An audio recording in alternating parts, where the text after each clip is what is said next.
Welcome to the Late Night with Chalky podcast. Ready? Rolling. Let's go. Friends and family, brothers and sisters, welcome to the Late Night with Chalky podcast. This is a lengthy one, you guys. Legendary. Our guest this week is a Floridian and former top 16 WCT Surfer. Growing up on the Gulf Coast, him and his younger brother stormed the surf scene at an early age and never turned back. A weekend warrior, spending his long hours in the car, going across state to surf every weekend. Sometimes with Paul Harvey. Whoa. And Mike Riola. And Mike Riola? Yeah. Is he from They're Florida? both local, within 10 minutes of my house. Grew up together. Did not know that.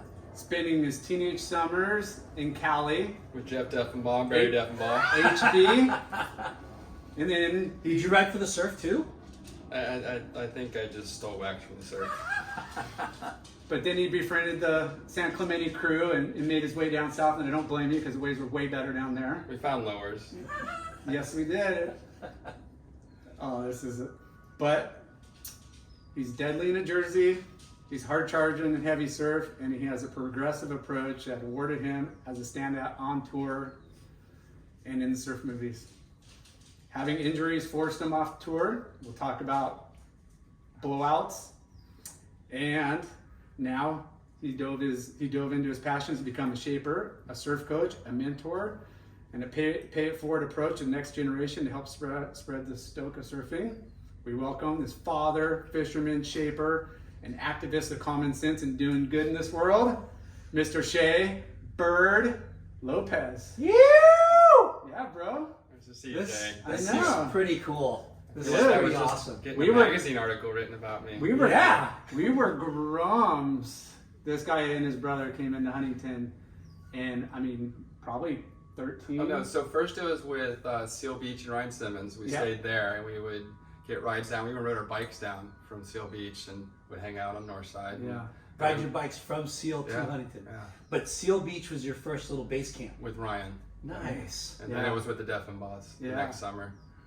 Yep, and you stayed at Jim, or you And keep your then- stuff at Jim's house. Yep, and just go back and Can we forth. start though? How, your dad surfs. That's how you got into surfing. Yes. Okay, so Yeah, how we're old- gonna loop back. Yeah. We're just Yeah, no, bring- so bring- surfing was something, I'm second generation surfer since diapers. On the beach, Florida, warm summers, longboards. My dad, when in the summer came out, him and all his buddies got longboards and been surfing longboard waves in Florida since they were in high school. And they traveled the world in the summer dream, like a bunch of, they caught the vibe. And they followed the waves out of Puerto Rico, Hawaii, all over the place until they came back and they all got jobs and kids, and that was the first reason for my dad to start mowing lawns and cut his hair. And He started a landscaping. that's what he still does. Is what my younger brother Maddie is taking over for him right now. I didn't know there was a third brother. It's crazy how kids make us kind of become a little more responsible. Did that for my dad, did that for me. Have you seen Corey lately? Yeah. Is that the same kid that ran around the streets in Huntington, you remember? Yeah. I do. I remember that kid. So longboarding. At what city did you guys grow up in? What beach town? It's Indian Rocks Beach, which is just Indian- outside of Clearwater Beach in Tampa Bay. Tampa Buccaneers. And Brady. were the waves any good, or were they? Once Once that one day I remember from my childhood that was good. when the hurricanes come and everybody's packing up their house and heading to highland, not that there is highland there, but inland, these guys are charging. They batten down their hatches. These guys rush out to the. And then the raddest thing about my beach town was up until 1985, I was only 11, we had the longest fishing pier in Florida. And then Hurricane Elena in 85 knocked it down. I think that's probably when we lost the pier too, 85, 86 maybe. We had the pier. It wasn't the longest. It was just. So you guys are on the Gulf side. Yeah. Okay. Yeah. And that's like even more terrible. No. Is The it Lake better? Michigan gets more waves than the Gulf in Mexico. I'm not even kidding. I'm sure you're telling the truth. It's like you guys just lapping until we get a hurricane that makes its way up through all of and usually they go right past us so fast and hit Louisiana and stuff, New Orleans, that we don't get much of a swell. And the only time we really get any waves is in the winter when we get those brutal north swells and the wind's like 35 miles per hour northwest, and the wind chill is like 10. I don't want to jump too far. Oh, it's like 30 when it's bringing those storms. Yeah, it's the 3 coldest days of the year we get waves. I don't want to jump too fast forward, but that one wave that's like On the knee-high Gulf Coast? Yeah. So that was a hurricane right like on top of us. And it was, the day before was You've seen shoulder that high, that footage, day right? was waist high. You seen that footage though? Yeah. Yeah, those little barrels. It's like perfect. Yeah. It's like mini Namibia. Kind of is, yeah. Right? So that was one of the top 5 days we ever had there. Were you guys getting all the guys coming from? Like, From the expo, everyone's coming over. We're like, hey, you guys should come surf some. We were the original Dalwhinnie waves. That's all we get. Yeah. Every wave we have is a Dalwhinnie wave. Yeah. Yeah. So wow. That's why But how does Florida produce so many freaking world-class surfers? Well, it's warm and inviting, and there's bugs on the beach, and it's hot, and all we do is something in the water. Like, my cutback is because I can slalom ski. That's why Corey and I can go so fast and surf on rail. Behind the Slalom boat, skiing. trying to go 50 miles per hour on a boat and not hit pilings. Oh. Yeah. Yeah. Watch, all these surf coaches are going to start implementing Oh, you slalom want to do a skiing. good cutback? Yeah, slalom ski. Yeah. Yeah, and, like- and that's why that's also we can ride cross-training. 17.5-inch wide boards. Yeah. Just lay them on rail. So, you started on a longboard, Yeah. and do you remember when you graduated to a shortboard, your own board? Well, I remember I took one of my dad's boards, and my best friend Tony took one of his dad's boards, and they're older ones, and they started having delamination, and we ripped the fiberglass off both of them and shaped them down, and then used his dad's boat resin and fiberglass to fix the mess and sand the mess, and that was our first shortboards. Nice. Yeah, they were like 7 You footers. kind of reshaped your own first surfboard. Yeah, we took them from 9 to 7. 9-footer to 7-footer. Yeah, we were just, Single We fin. figured we were 2 feet shorter than our dads, and we needed to go down, and it would help us be able to surf like that. Yeah. Yeah. Single fins or? fins. We just did the front ends. We didn't do the whole boards. Yeah. So, what was that progression? How did you guys keep getting better when you didn't really have waves or good boards? Well, it was an era that it wasn't. We weren't. sucked. Yeah, everything sucked. We were just trying to ride waves. That was it. And even skateboarding was just in its infancy, and we were just starting to see Rodney Mullen doing spins And he's from Florida, right? Yeah. So with some of the surf contests, we go watch. Rodney Mullen would put on a little display, and all Yeah. stuff, and then Tony Hawk was just coming in with all of that, and so we skated too, as well as played behind the boats, and we started doing all the moves that we could skateboard and do behind the boats in the water, and a big part of that was talking to one of my dad's friends, Juan Rodriguez, and he made us our first boards that were 5 feet long. And then we got a couple 5-foot boards, and then we could do what we were doing skateboarding and behind the boat on hydro slides on our knees and doing weird things. Yeah. Just being creative, being kids, going fast. Yeah. Yeah, how do we go fast today? Yeah, focusing on one technical move, and then trying to 3 to the beach. Yeah, Go fast, blow it up. I never tried that until I had a heat, and they told me, here's what the criteria is today, and I went out and did that. And the rest of the time, I went out and grabbed my board and tried to go as high as I could. Just like I did skateboarding. Yeah. I'm gonna go, and we had 6-foot quarter pipes in our driveway, and we had 6 kids at our house every day, skateboarding, going out on the boat, fishing when we got hungry, because there was never food in the house. Too many boys. Did you guys have a boat growing up? You said so. Yeah. Most everybody. We lived on the water in the river, so we were a few blocks from the beach, had the dock for fishing, and the boat in our backyard, and Sounds fun. That's It's Huckleberry Gulf Finn Coast. living right there. It's Gulf Coast is you ever see the movie the show Outer Banks, and it's another version of that, the haves and have-nots, and the whole little we were the Fisherman crew down on the beaches, and everyone had a boat to go before they had the driver's license to go from friend's house to friend's house by boat. It's all backwaters. Yeah. It's cool, but there's no waves. It's like the Mentawais with no waves. Uh. Went to the Mentawais, I'm like, this is like the backwaters of my house, but there's perfect barrels around every island. Yeah. Yeah, I mean, Florida is so inviting. It's got, the weather, the culture, and, it's, besides the bugs, it's in no waves. It's Bugs rad. keep the soft people away, and they like white meat. That's so weird that there's no waves. Well, it's such a... You have that huge Atlantic Ocean. Everything's switched in the wrong way. It's all going towards Europe and Africa. Yeah. It's all where the earth moves. You guys are in a good spot here. You get a lot moving towards you. And that we got a deep shelf, Pacific Ocean's deeper, a lot Yeah. deeper than the whole Atlantic Ocean, plus you have no continental shelf, plus everything is rotating towards you guys. Yeah. Who In every who were the direction. people that you were looking up to? The first influences were at the end of the street. We'd surf a place, I don't forget what the street was called, but now it was just up the street in Indian Rocks, and it was right where Steve Kepler and Paul Harvey would always surf, and they were older than us. Nice. And they were the two best surfers, both goofy footers, both big guys, and both just like everyone back in the day had a big frontside hack cutback that we all tried to emulate. And Yeah. so that was like. Look So our at waves Paul were powerful. Harvey getting mentioned. Yeah. Yeah, he's powerful, good surfer. And there was Big a bunch boy. of good surfers. And our waves, when they break, they're wind dumpy, powerful waves, so you can still do big turns. Yeah. Quick one, but there's a lot of energy in the small, Yeah. the small area. That is such a trip. Like, Well, it made you super appreciative of like all of anything you do get. Glassy waves. I would look at I remember what's the old surf magazine Breakout. Breakout. Yeah, and they always Yeah. had like pictures of Huntington Pier and stuff. So for me, like a glassy wave at Huntington Pier, looking down on it was just like the coolest visual. It's crazy, huh? Like looking at Classy. spots in the mags and then actually going there. Yeah. Like, because when we were, grums, I mean, that's all you did is stare at mags. I Yeah. mean, until they And sadly so we went got away. Performers 1, Yeah. and we got Pump and In the Wind, and then Corey and I watched Blazing those. Saddles. Or Blazing Saddles.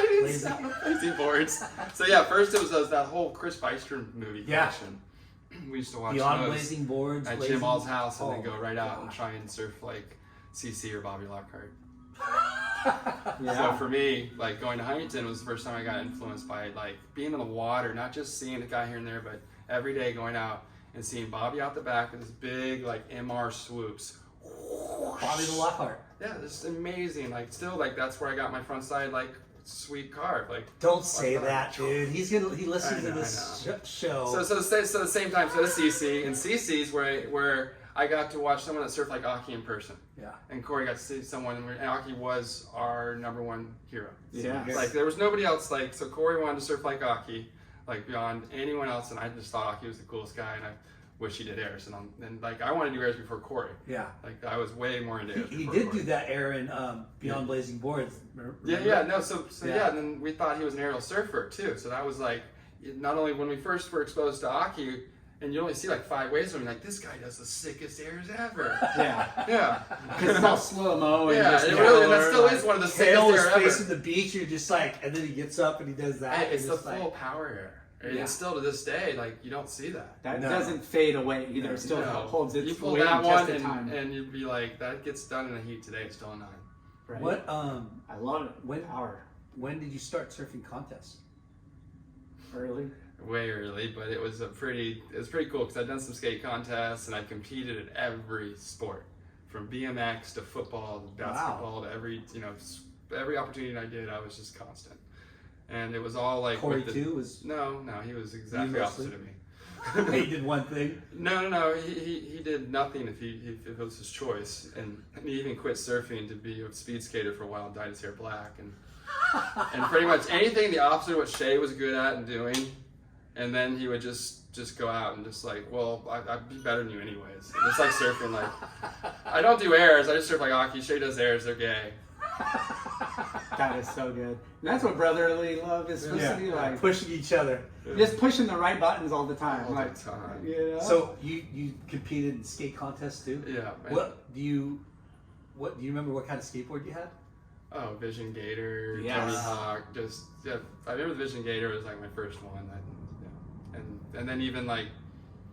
Were you doing like listen- freestyle stuff? No, or- yeah, going down and we had Agent Orange playing. You picked your song and you went out and they had a whole, do some you know, slappies somewhere. launch, Find couple them. launch ramps, couple boxes, couple of this, and you went out and did your routine and came out and they scored you and. Okay, I suck. Okay, I better go back to the water. I'm not a skater. These guys are really gnarly. They just skate and that's all they do. Yeah. And yeah, so from there, I did a couple, and we were over, and we would spend every vacation we'd spend on the East Coast. We had a friend with a condo at Cocoa Beach, and it was during the Dr. Pepper Easter Festival, 1984. So I'm 10 years old. And that was a regional event or pro? Like they No, bring it's a pro-am. This is a big deal. Yeah, I this remember is they- bikini contest. It's OP pro level. It's been brought up a couple OP times. pro level. And Kelly Slater is in the boys, and I'm in the mini hoons, and it's first big. And the waves it's never been this good, never will be this good at Cocoa Beach again. 4 to 6 and glassy. Look Shut like Huntington. up. Look like Huntington. Easter's just groundswell. And I watched Kelly just dominate everyone in the 12 and under win boys, and I win the mini hoons, and just like, when the waves were good, I could surf really good because I traveled a lot.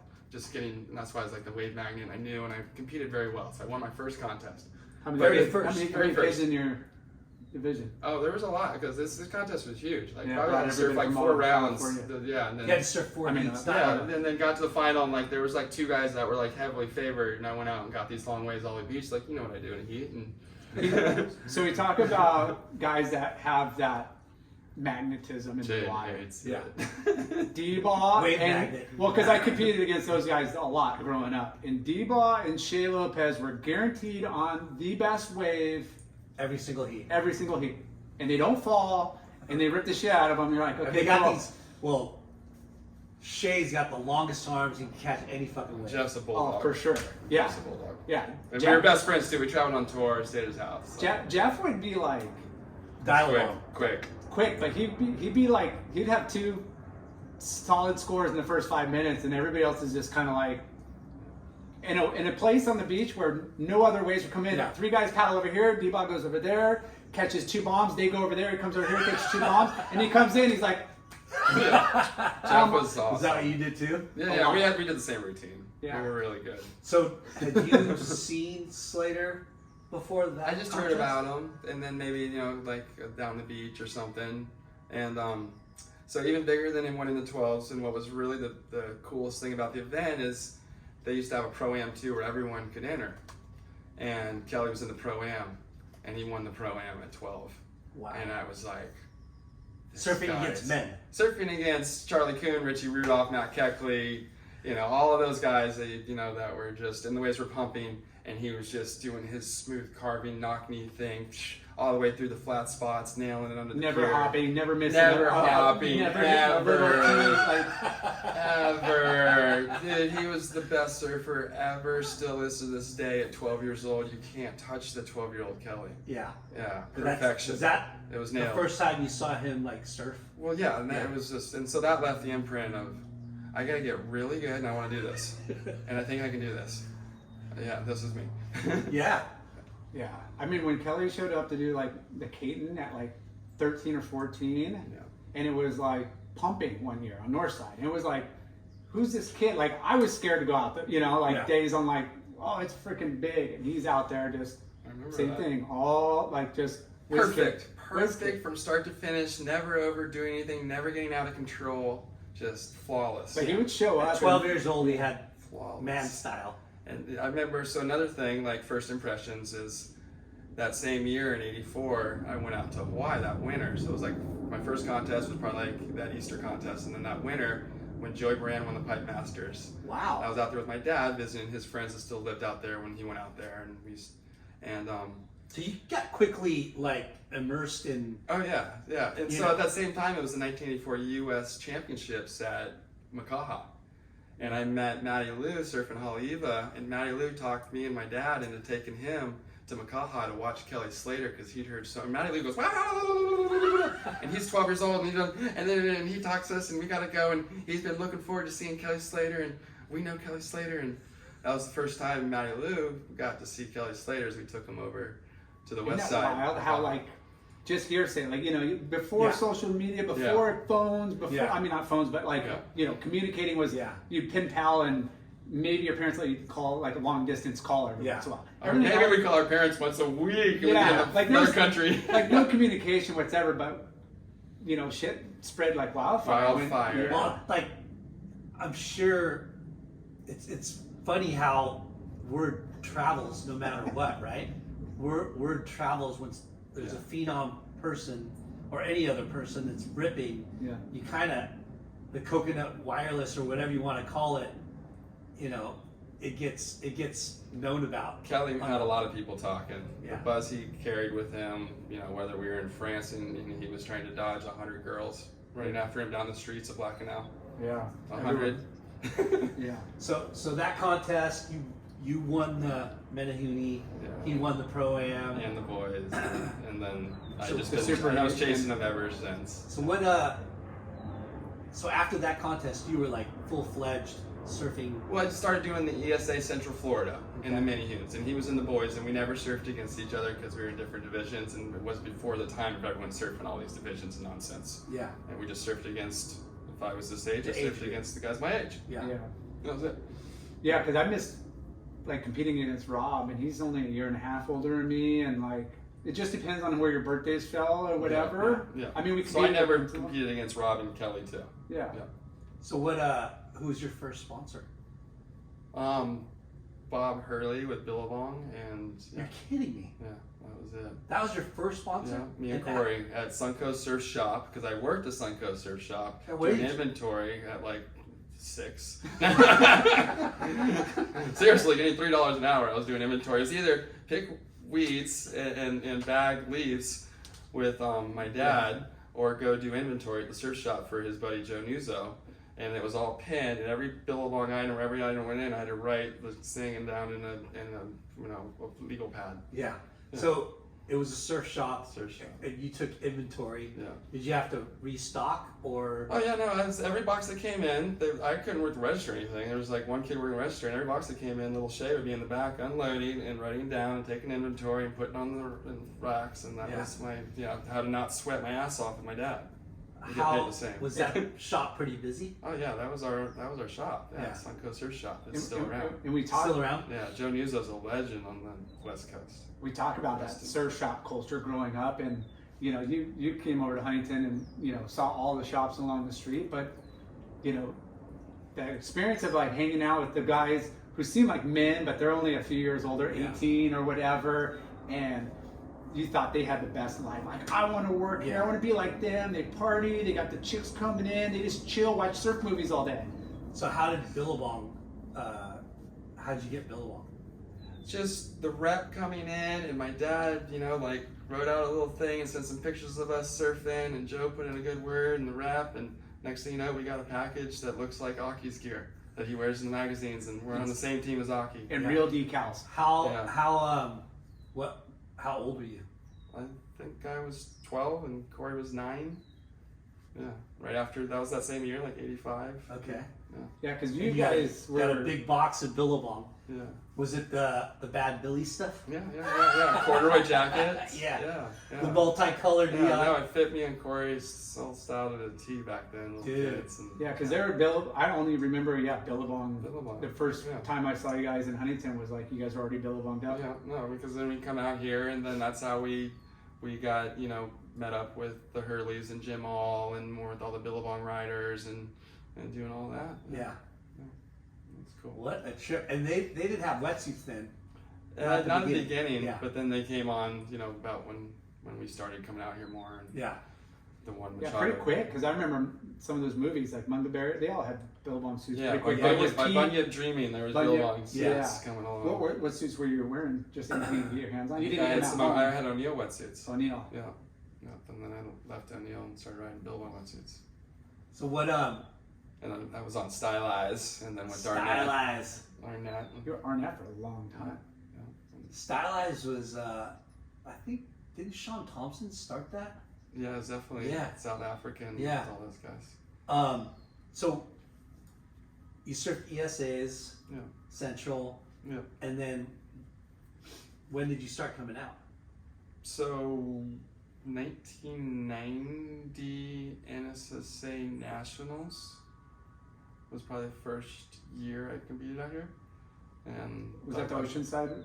I don't know. No, that was USA Championships at Oceanside we had, because I got second to Sean Sutton that year. Yeah, I got 4th or 5th. Always.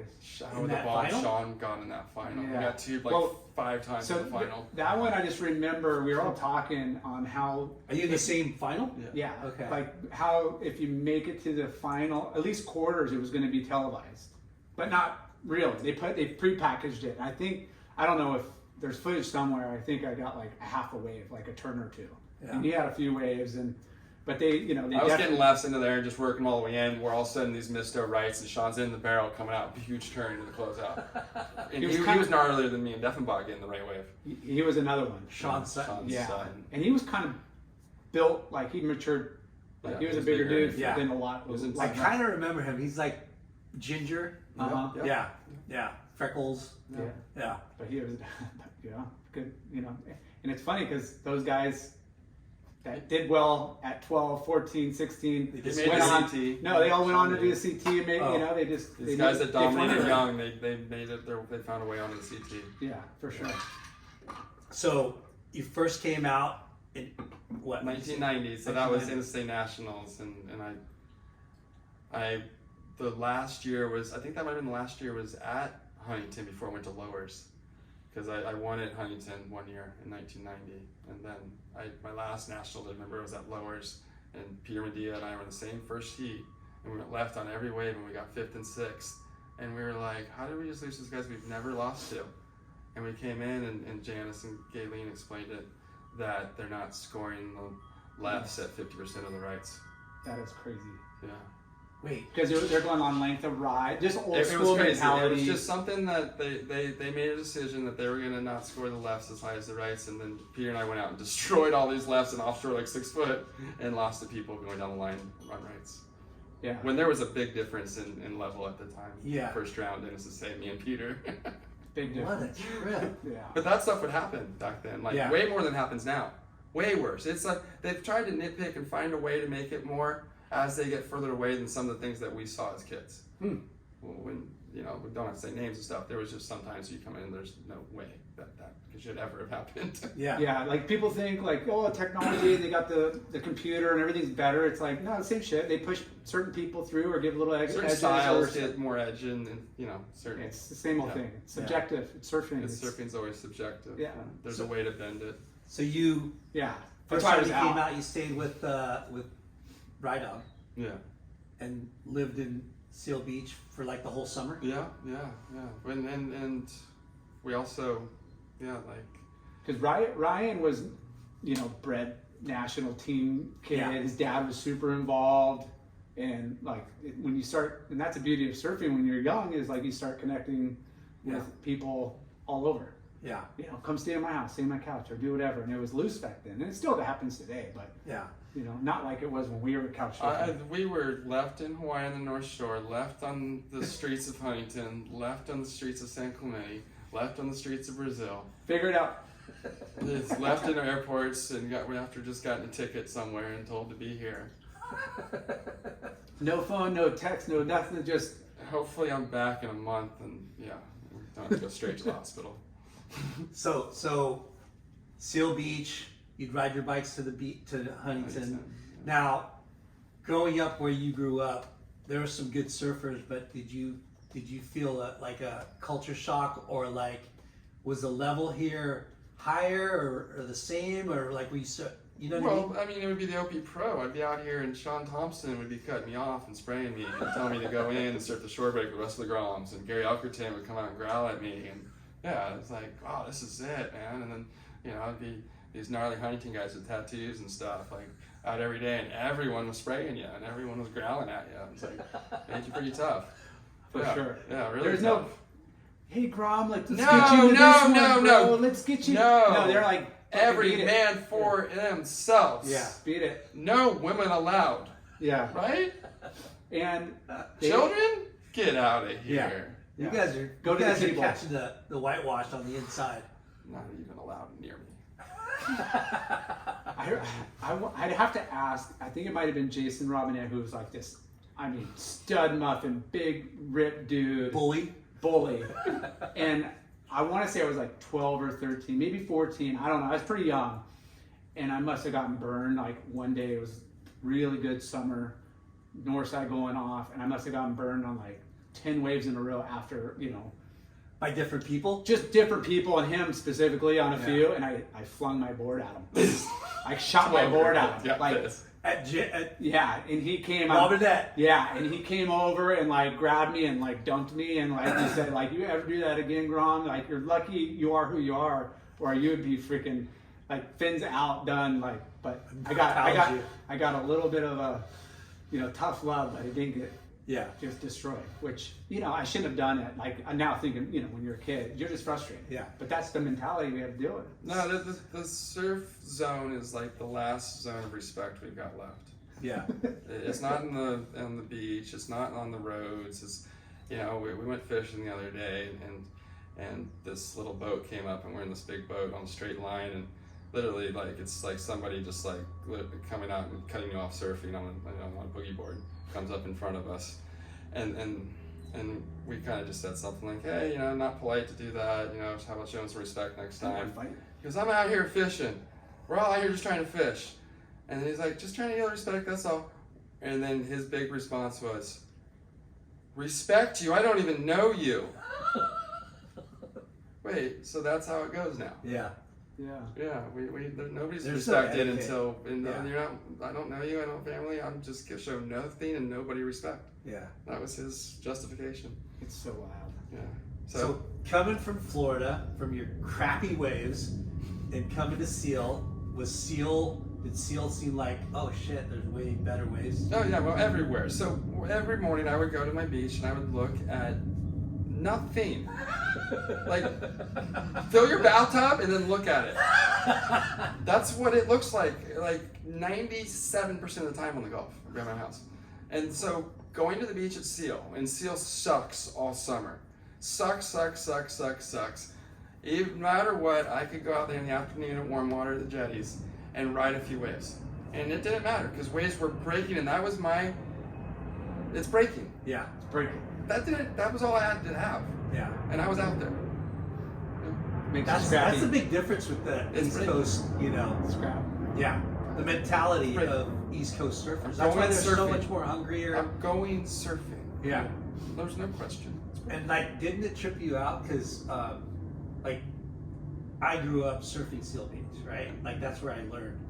And when you start migrating up the coast and getting to better waves, you're like, fuck. Why aren't I here every day? Yeah, Oh, my progression's hilarious because then I go from couch surfing my way through Huntington for years, and I find a wonderful girlfriend, and we make our plans to get a place together, and we rent some just little rundown little apartment in Newport because I gotta get my butt south, like Seal to Huntington. Now I'm in Newport getting tubed. And like every morning, like, you know, that's been my dream. Like, come on, guys, can we go to 54th this morning? I want to get tubed. Screw this out the back Huntington stuff. Yeah. Right? Yeah, I'm done with this with longboarders and all of these guys. Get me to Huntington. I want to get tubed. Yeah. And so I got my first place with my girlfriend right there at 56. And that was really like the progression south. Yeah. Yeah. Yeah, I wrote for Quicksilver, and we talked about like they had their summer, workout camp, and Barry would, was Quicksilver, and he'd take me there, and it was just like, wait, like This is right here. it's it's like overhead shore break, Huntington shore break, but like better every day. 54th used to be like Durango, and it was all like, hey, man, didn't have that huge sand like straight across. Yeah. But it was punchy and powerful, and yeah, you probably couldn't duck dive all the ways, but then it's like a few waves past, and it's a 4-stroke paddle out. You're like, It's right up on the beach still is, yeah. it's so close and so easy to like catch all the waves. So coming here every year, every summer, up and down, you went from Seal, then to Huntington, then to Newport, and then Lowers. Like, Well, I was driving every day after, as soon as the wind would come up, it was like feed myself until I'd fall asleep and then drive to Lowers. and then we actually, I started doing pretty well, and my girlfriend started doing well, and we bought a place in Dana Point. And so that was because it was a great opportunity, but also Salt Creek was where I was spending like most of my 5:30 in the mornings, because Trying to Flame get would the call shot. me every morning at 5 a.m. It's on, Shea. Gravels, come on and shoot. And I was driving there. I'm like this, and I love Salt Creek, and I made all my new friends there, and had a great thing, and it was wonderful. yeah. Yeah, and Lowers was super close to jump right on the. But freeway you do right there. Creek in the morning and then hit Yeah. Lowers like right after. Yeah. Because Yeah. you don't need to go down patrol Lowers, you go down patrol Creek. Yeah. So Or instead of surfing Newport and just surfing and having fun, now my routine is now I'm a pro guy to shoot every morning and then Yeah. go surf Lowers every afternoon. Yeah, so tell us about that. Like, what, after amateur surfing, when did you turn pro? So it was like 92, right when I moved out here. Okay. January of 92, the start of the year. And it was, I won U.S. championships, won nationals, got third in the world. Juniors? Amateur championships at the time. And, got paid $150 a month to turn pro. got some photo incentives. From Billabong? Yeah, from Billabong, and got some reimbursements for contests and travel, Photo incentives and all that? Yeah, I had a little bonus package to get me to a few QSs and a few trips, and and it got my foot in the door to get Rookie of the Year on the PSAA Tour in 1993. When did you that's do? how you got Or on 92, tour. 92. Yeah, and I was just gonna say in '92 you probably searched 92. a handful of them or all. Yeah, well, no, yeah, 92. So when I moved out here, my aunt and uncle lived in San Francisco, and I flew out to them in January and bought their neighbor's Volvo, 79 Volvo for $1,000. I remember the Volvo. You remember the Volvo? Yeah. You drove it. Yeah, it was all over this coast, every contest. And so I started in San Francisco, and the first event of the year that year was San Francisco Pro, and stayed with them and did the San Francisco. Then drove down, stayed with somebody in Santa Cruz, did the Santa Cruz contest. Drove down, stayed with somebody at Pismo, did the Pismo contest, and then just made my way down until we got the place in Newport.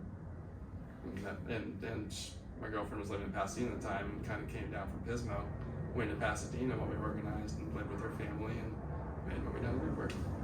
So you turned pro after Right, 92. Yeah, Okay. after the world champs. Yeah. And What was your play like? What was your best result like on the PSAA? Was it still Bud Tour, or did it kind of change that year before? I don't remember. Yeah. But I won Oceanside PSAA. Nice. And that was kind of like, I got 1,000 points to go towards the QS. That was one of my top 8 results that year. Yeah. So that was the second year I did the contest. The first year, it was hard. I didn't get past the 17th round. And it was like, you get $150 for getting 17th, and getting 13th, you get $650, and I'd be so bummed. Be like, dang, I gotta get through that quarterfinals. Yeah, that Yeah. 17th, 25th is like the No big- points, big no money. Yeah. Yeah. You're done. And that first round, it seems like that first year, you just always stop there. Yeah.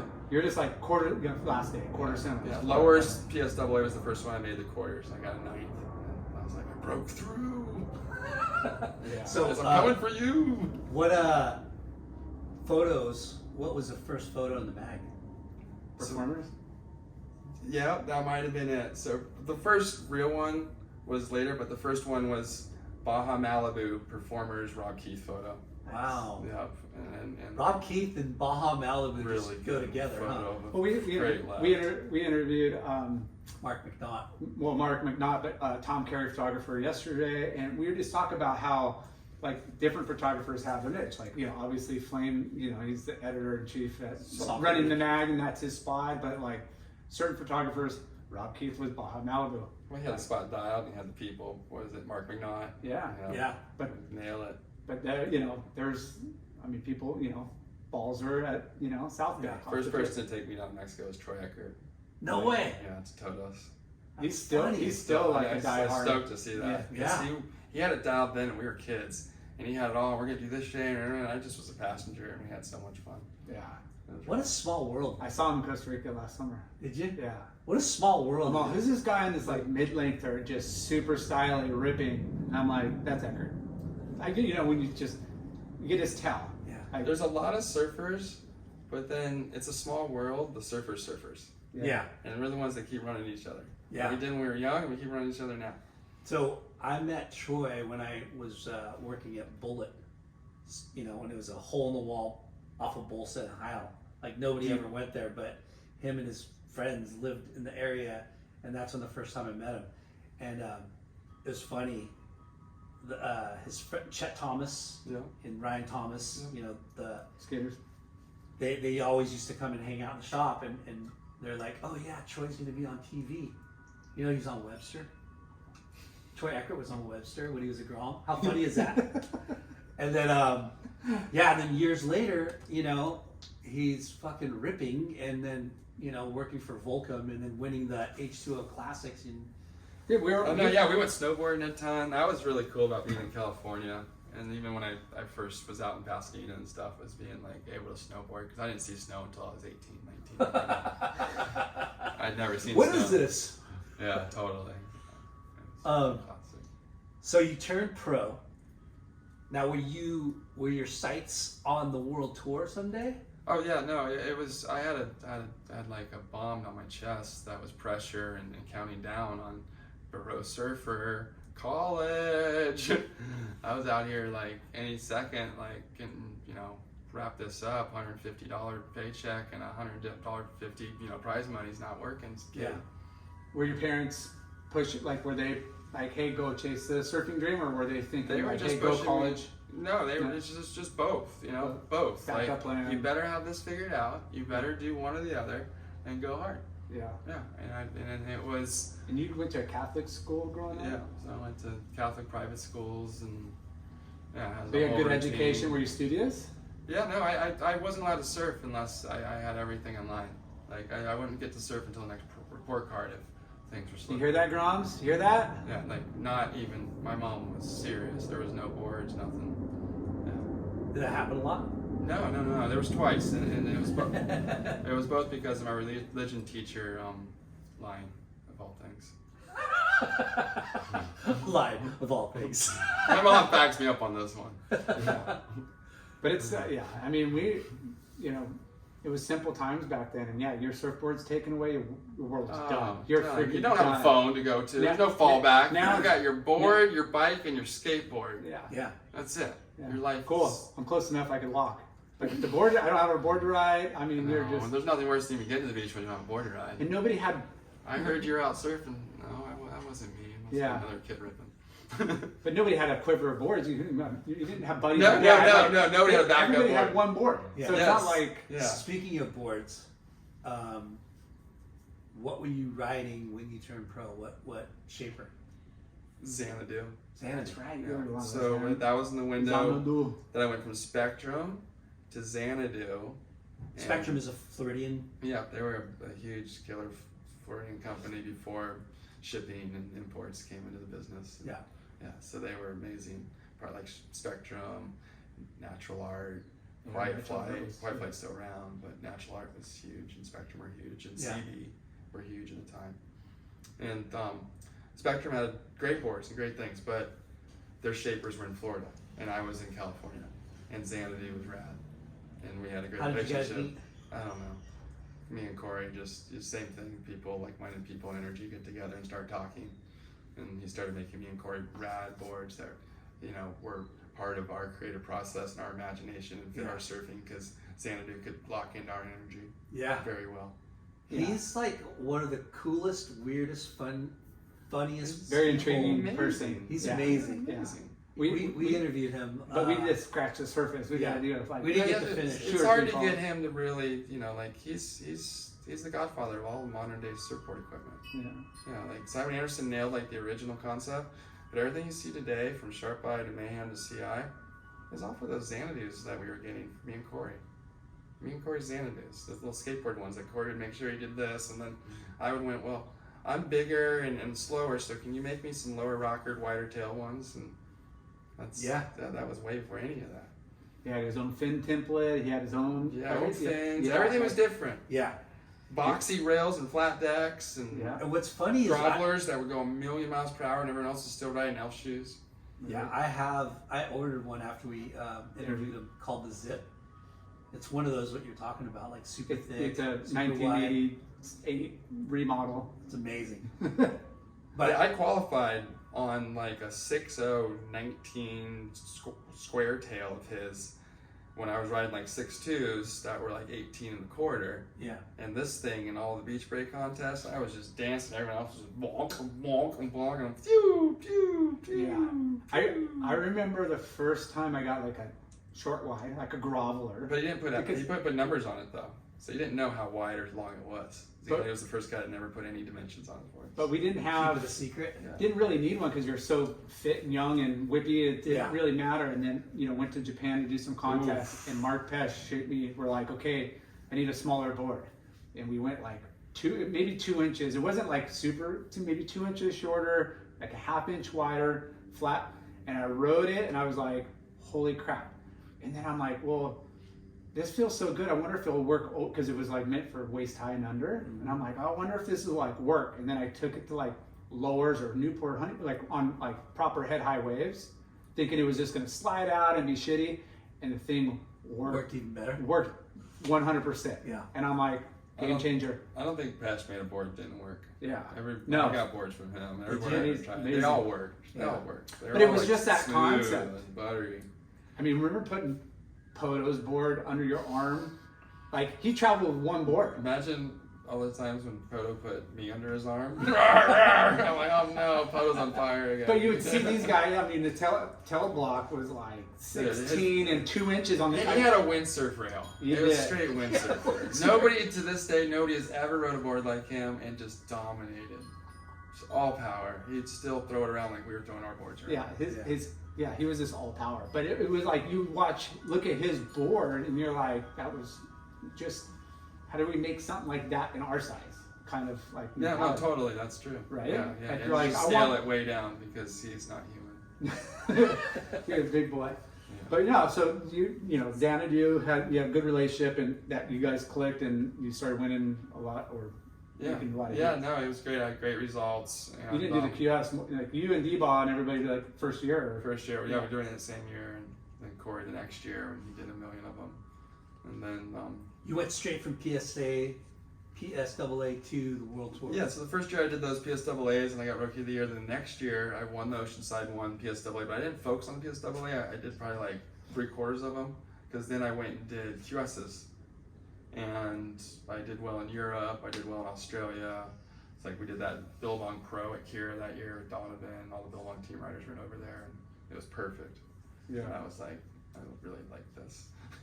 Month in Australia, perfect Kira. Yeah, Awesome. there was good events, but you know, no points. You know, It was all like 2 stars. You get 1,000 points if you win. which is But you qualified for the World Tour after that? Yeah, I did good in England. It was a 4-star that year. So like, and then that was the year I qualified, and the next year I got to go to G-Land. fuck. And that was all I really cared about was G-Land. surfing and go and travel to surf, and these contests are a great vehicle. Yeah, that 91 to 3 was like, you know, we're all, you know, just about to graduate. Slater's already on, like, winning everything. Machado, Taylor Knox, D-Baw, him, Klon, like, there was, you know, 10 Americans. Paddle Con, like, everybody just went right on to the CT. Vinny de la Pina. Vinny, like, it was, you know, it was like a really good, like, U.S. movement for sure. Yeah. You know? And then right above that was Mike Lambrisi and Brad Gerlach, and there's Richie Collins, Chris Brown. Yeah, those guys were dominating. I mean, Dino, and they were all like, you got one of Shane those guys. Beshin. Yeah, so they were just a little bit ahead. It was like a constant ladder then. Every year there was another group. Well, like, it's kind of neat to go back, and as you were progressing down the coast of California, a lot of these surfers, you know, you were seeing Vinny at Salt Creek. Yeah, I started to see them in their home break and their element day after day, and get to know them. But it, like, you're one of the best surfers that's been around, right? And it's funny because we always talk about how Florida produces so many good surfers. Like, California does too, but as far as like world championships, I think Florida outweighs us. Well, that's contest surfing, and that's totally different than anything where you have to deal with like on a personal level in the morning when you go out at 56 and how many people can pull in and get barreled. But waves of consequence too. Yeah, waves of consequence. Yeah, you guys, there's way more Floridians or East Coasters that charge. Well, if you go anywhere in Florida, you realize that Rebel Yell's a real thing. So Florida man's not a coincidence. You know, so like, who are these guys out there throwing themselves over the ledge? That's a bunch of Florida kids just showed up yesterday. All right. They're going to be okay? I think so. That's it. Just go. Just go or go home. There's no other option here. But we had, I mean, I don't care which brand and team manager you had. It was kind of like, if you want to be a pro surfer, it was like you were expected to go charge. Yeah. You know? Or you're not making it. It's look for another career path. Yeah. Especially back then, if you were going to be on the ASP and do the Dream Tour, like, it's going to be out of control pipe. It's going to be out of control Holly. It's going to be out of control Sunset. It's going to be out of control Chopu. It's going to be out of control Cloudbreak. You're going to have to go out there when nobody on a normal sanity level would ever paddle out and ride the ocean on that day without having death or rescue or helicopter. Yeah, She's like, I'm here for it. Like those first 2 Chopu contests were like, I mean, the first year, luckily it turned on shore, like the day that I would have died if I got caught inside. 100%. Yeah, Yeah. for sure. I already know. I already knew what was happening. I saw my life as I'm paddling over, and I'm like, if I don't make this, I'm not making it. So, speaking of Hawaii, Shea, when was your first like proper North Shore winter trip?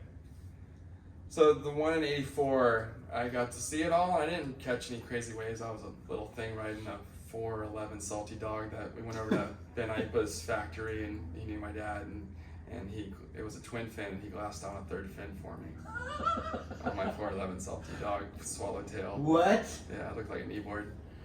It was rad though. That was my first high performance. That made me do things that. Ben Ipa glassed a third fin on your twin fin. Yeah. Remember? That's a great story. Oh, Right yeah, there. no, my stories and my I childhood mean, were out of control. And The, things. when Put girls, another fin on it. well, I mean, Ipa was such a big thing, not just because he was, larger in life and an incredible shaper, but he was like coaching the teams and Yeah. stuff. And then the Gerlach, the beveled edge, like rail, like when those came through Huntington, and you're just like, what the like? Yeah. It was just There's nobody like Ben Ipa. No. Nobody. The guy's a master of everything. Yeah. Of kindness. It was amazing. So when Good was your student of the first sport. proper winter? So I went back and went to school there with my brother at Kahuku High. And What? So I was in 9th grade, and we lived with Kalani Rob at VLAN. You went and lived in Hawaii? Well, we lived in the closet with Kalani. It was like 3 of us, and this was really tight quarters. And we all would somehow make it to school at Kahuku with Sean Briley's station wagon. And Les Pipe was good, and Sean wasn't going to school. And I'd usually go surf with him, but Kalani and Corey were still scared of pipe then because they were only in like 6th grade. But that was the So first in winter. 9th grade, you moved to Hawaii. Your parents just Yeah. they said, Yeah, we we're trust done you, with go you live with guys. these guys, and We're done with you guys. Go live with Kalani's parents in the closet and go to Kahuku So High. you're like 14. Oh yeah. 14. Yeah, no, 14 to 15. I turned 15. We turned 15 and 12 during that stay. Or no, maybe 16. No, 15 and 12 during that stay during spring break. And that's when the first year when Briley had those pink to white black phase, he broke every board. I was in the station wagon going there with him, and I had a bunch of spectrums I didn't want to break. And I surfed it like a normal person. And I'd watch Briley just do what he did, and that was like one of the most memorable things was watching him coming up at Pipeline those mornings when we're not going to school, Shea! Pipeline's on! He pulls up and I see the guns, I'm like, oh, looks like I better grab my board instead of my backpack. yeah. Yeah.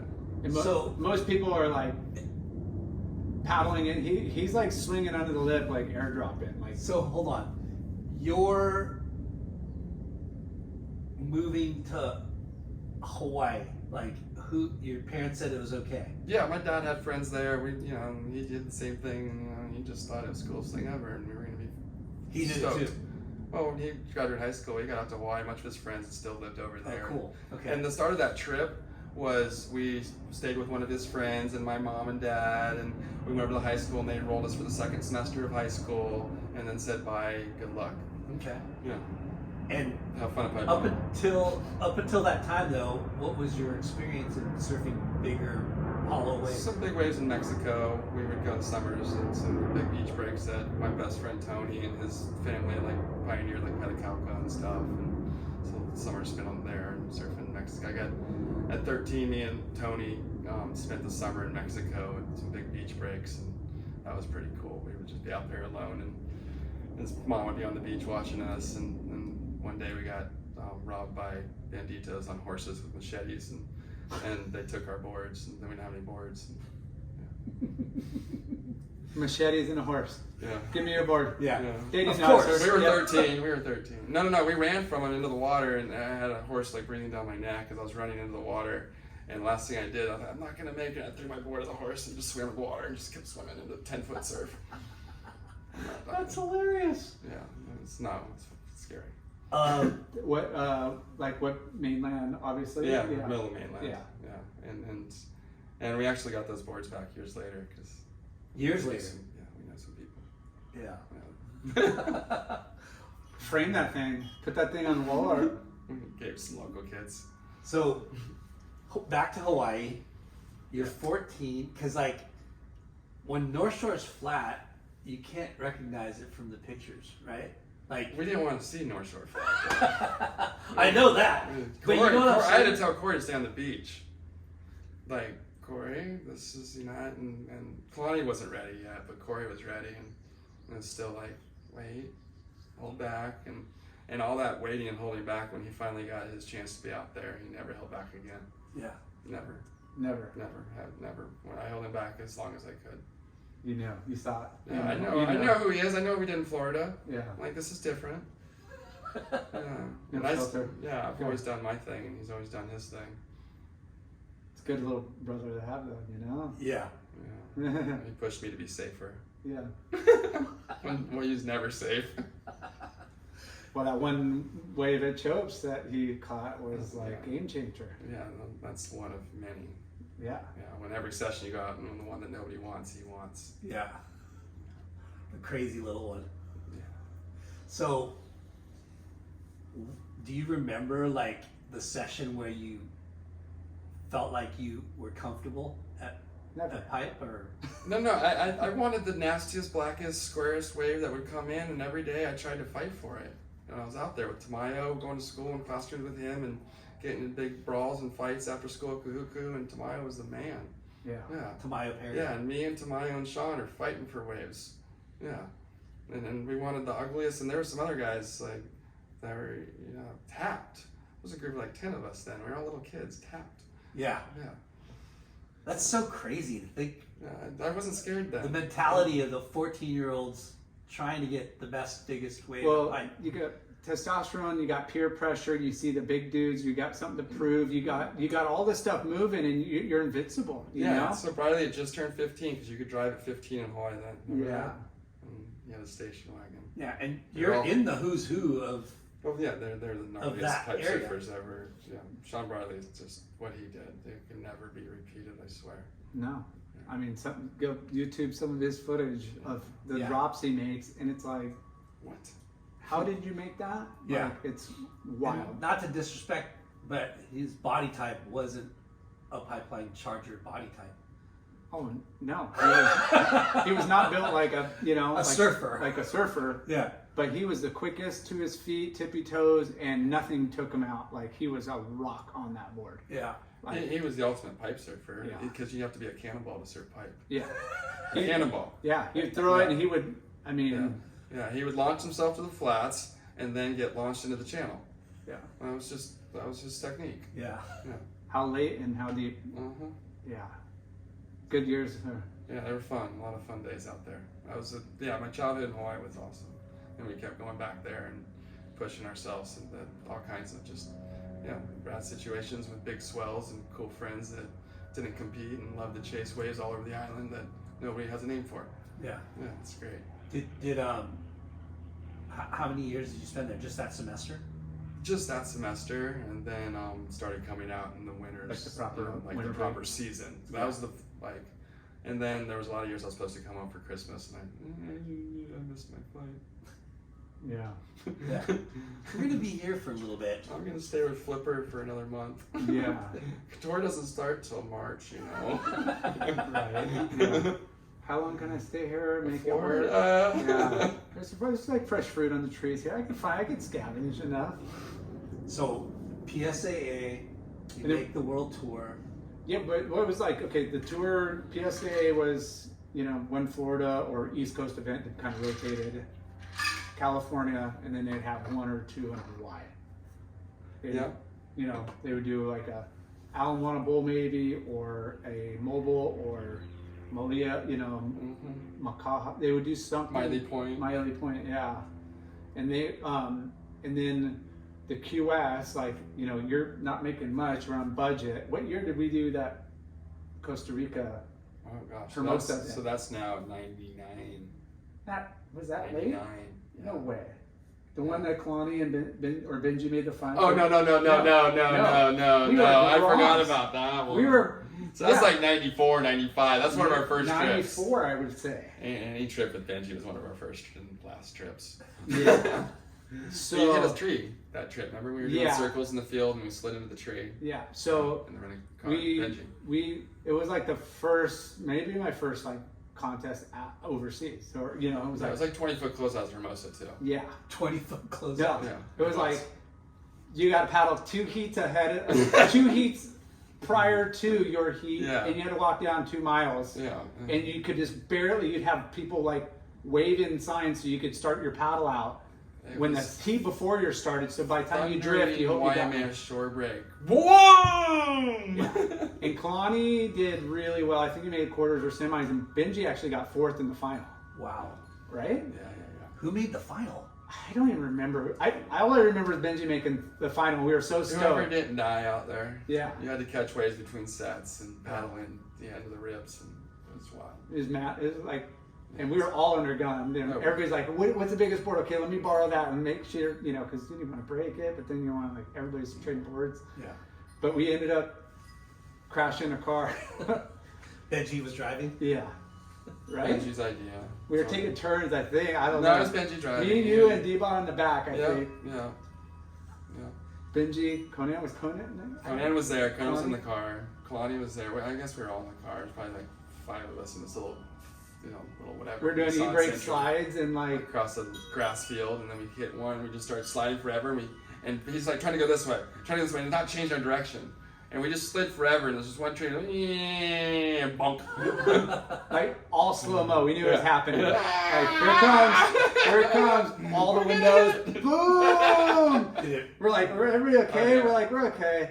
Yeah, Did the car get tweaked? Oh yeah. Oh yeah. Wrapped around the tree. Yeah. And, well, like this little tree too, so like wrapped around it. No way. It was a little because it was a 2-lane road with this green belt down the middle, and there was really nothing in the middle. A couple bushes and a little. I still go by and see that spot all the time, so I remember it. We were doing these like fish, you know, e-brake slides, and then we saw it coming. Like we're not turning, and here comes this. It wasn't. We thought we'd just maybe go It right might over. even flop over. And we're like, how the fuck did that little tree just Stop destroy us. Stopped us. And Benji, you know, they paid you in like cash or in Amex. I think it was cash. And I remember him at the airport just handing over his like $1,500. Like, Then he won. yeah, all back to the car rental. Oh, that was fucking good times. That's what we did. Just shenanigans. So, going back to, how long did you ride for Xanadu for? That was pretty short-lived. 92 to 95, 94. There was a time where I was riding Xanadu's and Mayhems and Channel Islands. I got 2 Channel Islands. I met Al Merrick at the US or OP Pro or something one year, and randomly down the beach, and started talking to him, and I got 2 boards, and they went great. And they, you know, that was kind of the catalyst to try new boards and show those boards to Matt. Biolis. Yeah, because Xanadu was great, but it was Xanadu's way, not Shea's way or Al Merrick's way. He had his vision. Yeah. And so Matt was the most open-minded person I've ever met as far as coming to surfboard designs. Anything else is the least. You know Matt. Yeah. But surfboard back then is I could bring a DHD, a JS, an Al Merrick, a Xanadu, the fin from a Soar, the stringer from a Ben Ipa, and he'd start going and looking and breaking it all apart and like it was a car. And he was the guy that I could take it to the next level with as far as my design and now all of these waves that I'm starting to build these visions for the equipment I need to ride and how I need to ride it to be at my potential to score well and compete well and all that stuff. And that was Mayhem. And it was Mike Riola and Mayhem and Corey and us being really close and our friendship that really bonded us and made those boards. That's such a trip and another small world thing. Mike Riola is from your area, right? Yeah, so we all grew up same you know, stretch of beach that Paul Harvey, Yeah. Lopez's, and Riola's. And Biolis grew up here. Yeah. Yeah. He's San Clemente Point area. Now were those two paired up already and then you got on? No, we all around the same time in 91, 92 came out to San Clemente, Newport, but really in San Clemente and going to the same punk concerts and hanging out at the pier and being friends. Yeah. And Mike Riola made Momentum 3 that Yes. summer. Yeah. Yeah, the Wrath of Chicken. And Mike Riola sat down on the beach with a high 8 camera at Lowers every day and filmed everyone that showed up and put a video out. Lost Enterprises presents Momentum 3, the Wrath of Chicken. And we were all just having fun with it and joking around. And Jason Kenworthy was making t-shirts and Ryan Dival, and we were just having fun. We were friends. Yeah. That was all. There was no business, nothing. And Mike Riola had this idea, some t-shirts and some videos and making fun of everybody because that was a fun thing to do. And So is he the guy that started Lost? yeah, Okay. yeah. Well, everyone, but Mike's the catalyst. Yeah. Yeah, they were, so creative. Still are, but back in the day when you had the... Because Momentum already came out, Momentum 1, Momentum 2, and then they did Momentum 3. Yeah, they were the antithesis of... Yeah, you put Kelly Slater on the cover. Yeah, beat Taylor the punch on the third, Yeah. Yeah, so that was his niche, getting in there, rubbing people the wrong way because everyone was taking themselves so seriously. Yeah. And But surfing's you're not like serious. Shea, where you got to be in both camps. Well, I'd hang out with them. I never got in their videos and stuff. Yeah, but I would always hang out with everybody on both sides. You got parts, or not parts, at least waves, and Not in Taylor's movies. I never videoed or I filmed. thought you did. No. None. Wardo and Andy crossed over with sponsorship obligations in the Taylor Steele movies. Yeah. But Corey, Was it the I don't early think, ones then? Like no, the never. I don't think Corey and I ever had anything. the 18? Gosh, I could have sworn I saw you in. No, there was a lot of animosity between the camps. Not as much animosity, but competitiveness. Yeah.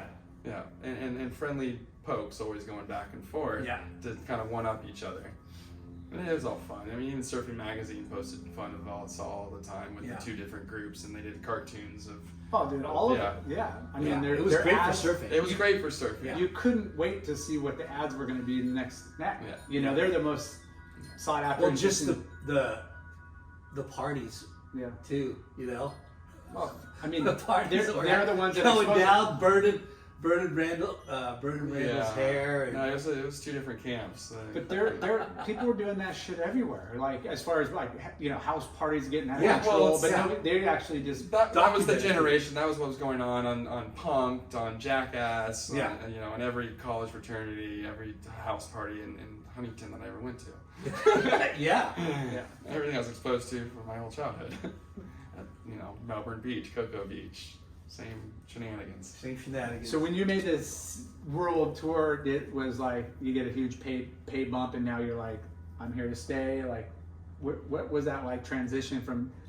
You only did the QS really a full year, and then you're on the CT. Well, even making the CT, I got extra money, but I wasn't accepted. Even my Surfer Magazine Top 44 review was this big when everyone else had 2 pages, and it said, "Pretty hair, pretty teeth, pretty smile, we're getting eaten alive on tour." That was it. Is this the Derek Hind? No, this isn't Derek Hind. This is some guy with no clue, because Derek Hind and Nick Carroll were always great with me, but I don't remember who wrote this, but it was that was it, and I'll always remember that. And Pretty hair, pretty smile. Pretty teeth, he will get eaten alive on tour. And I went, and for me as a competitor, I went, thank you. Because now they'll underestimate me, and I've always gone into this okay, don't expect Kelly Slater, expect this kid from the Gulf Coast. Because when I saw how everyone prepared for Kelly Slater, and they all just, And so I kind of came in on the dark side of Kelly Slater in the shadow. And I love being underestimated because I didn't get that big, this guy's going to make 6 figures like Tim Kern before he's ever qualified. Yeah. And I was on the tour not making much money now because I went from 150 to like 1,500. And first year, I got most improved and top 16. Yeah. First year, 16. Yeah. Made some heats. Yeah. Made some upsets. And then it went. And then Way better than Late Night ever did. Damn right. So You should have moved to Florida, dude. So yeah, the 2 big things were Rookie of the Should've Year listened to these guys and more. Most Improved and getting the top 16. And that was when I felt like I made it. Because the movies, Sonny Garcia, I just want to get in and kick some top 16 ass. And when we were Right. growing up, it was the guys in the top 16, right? It was all about the top 16. Yeah. None of this top 5 champions. Yeah. You know, that's ridiculous. But top 16 was like, those are the top guys in surfing. I want to be one of them. Yeah. And I got most improved in top 16. It was like, oh my God, I'm here. Okay, this is cool. Do you remember I like? can win it now. And that's how I got out of control. Do you remember when you're like going up against some of your idols and like guys like what like? Every Every heat heat. still. I So still now- remember, the best heats of my life, and I got to go against Sonny Garcia, and I watched him and study him and tried to be like him. Yeah, be in his shoes and kick some top 16 ass, and he's in the top 16. Now your chance, Sonny. Feel my wrath. As I'm paddle batting him for the priority buoy around Huntington as fast as I can, fastest paddler, and grabbing his leash, and we're dunking and going underwater on the backside of the priority buoy, and those were some of the best times of my life.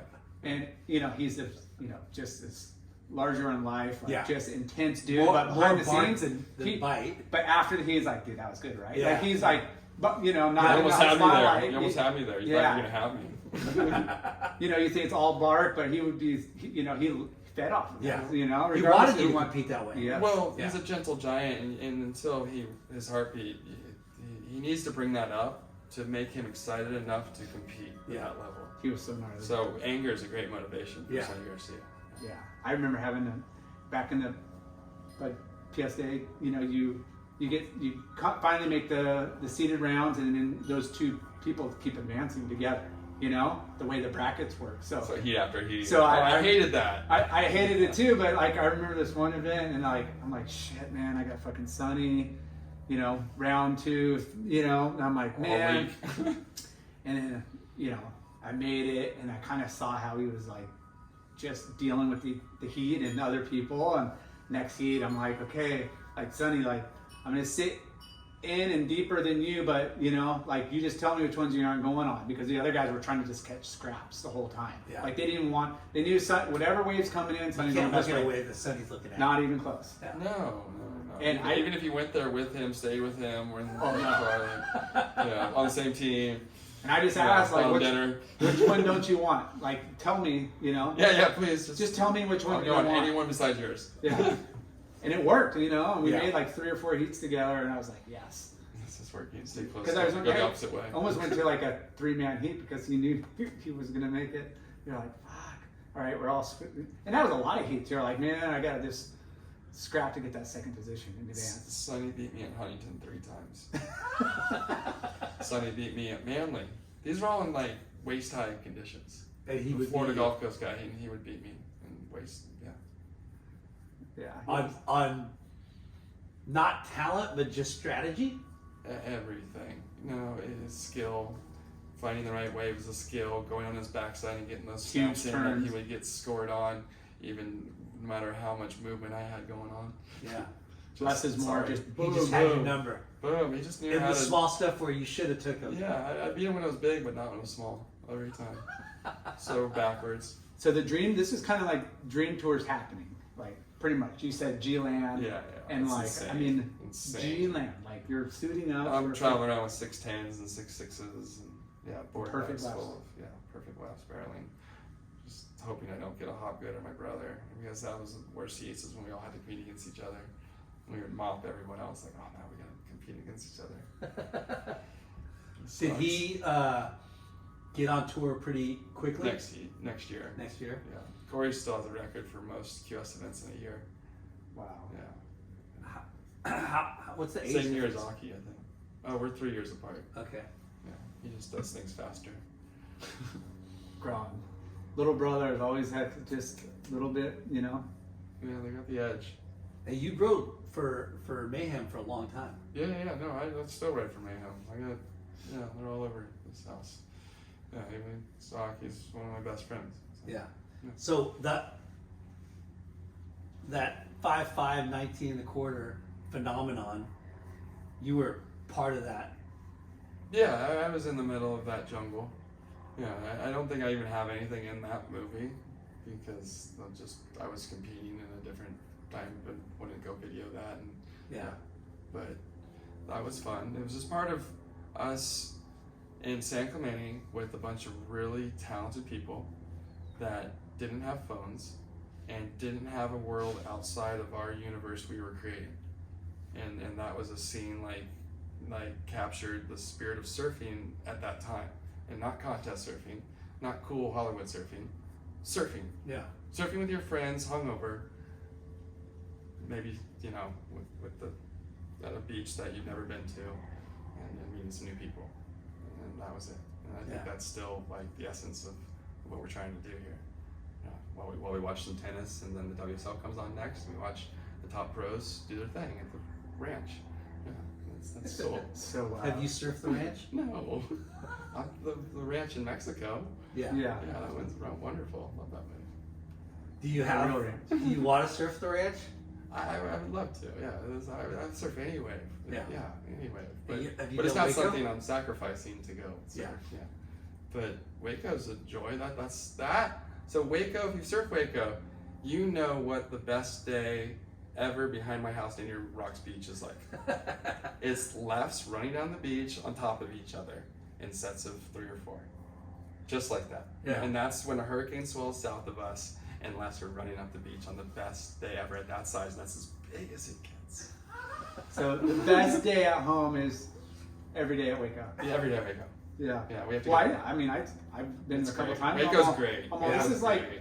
54, 56 on like a really Yes, good yes, summer day. Like yes. this is insane. Like Yes, you know, it is. you It just is. slow down, say, hey, I'm going for 2 turns or 1 turn or 3 turns, and that's it. Like, you know, just boom, boom, boom. It's So, a great wave. It's got the power to have fun. yeah. I wish it was longer and bigger, and now they're starting to pop up like Yeah. elsewhere. That kind of Can't wait concept. for Kalani's and Shane's. Yeah, that's gonna be rad. Close. You don't have to fly. There's a lot of exciting new stuff in surfing, and it's a great time. You know, it's a great time to be a little Grom that has all these options are gonna open up for them, and we're gonna see things like the Dubai pool that's opening up with Kelly's Dubai pool. Yeah. That's gonna be nuts. Nuts. Everywhere. Everything. Well, you know, like what How- technology is today, we can do whatever we want if we decide that's what we want. Yeah. How long were you on tour for? And well, 2004 I hurt my knee, so that I did some stuff after that, but it wasn't the same. Yeah.